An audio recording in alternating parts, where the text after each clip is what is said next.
আসসালামু আলাইকুম আপুরা, সবাই কেমন আছো? এখানে সকালে উঠে আগে চা বসায় দিলাম এবং আটাটা সুন্দর করে মইত্যা নিলাম। তারপরে যে এখানে প্রথমত তাড়াতাড়ি করে আগে পরোটা একটা ভাইজে একটা ডিম পোস্ট কইরা ছোট ছেলেকে দিতে হইব, কারণ ছোট ছেলে আবার খাওয়া দাওয়া কইরা মাদ্রাসায় যাইতে হইব। টাইম টেবিল মতন মাদ্রাসায় না পাঠাইলে তো মনে করো আবার হুজুরেরা শাস্তি দেয়।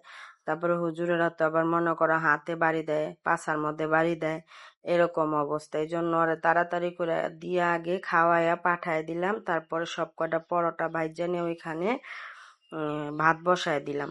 ভাত বসায় দিয়ে সকালে আবার মনে করো আমার হাজবেন্ড ভাজি ছাড়া একটু খাইতে পারে না, এজন্য আলু দিয়া এবং পেঁপে দিয়া সুন্দর করে ভাজিটা কাইটা নিলাম। কাইটা নিয়ে পরে এখানে আবার একটু বাইরে যাবো, এই জন্য ভাতটাও বসাই দিছি। ভাতটা হয়ে আইছে, যে ভাজিটাও কমপ্লিট করে ফালাইলাম।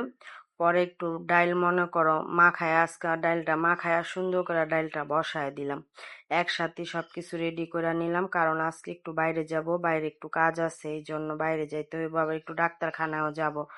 পরে কালকা রাত্রে একটু রুটি আছিল, ওটা খাইয়া নিলাম, অনেক ক্ষুধা লাগছিল। এই যে ডালটা বসায় দিলাম মাখায়া। এখন এই যে চাটা বানায় নিতেছি নাস্তা খাওয়ার জন্য।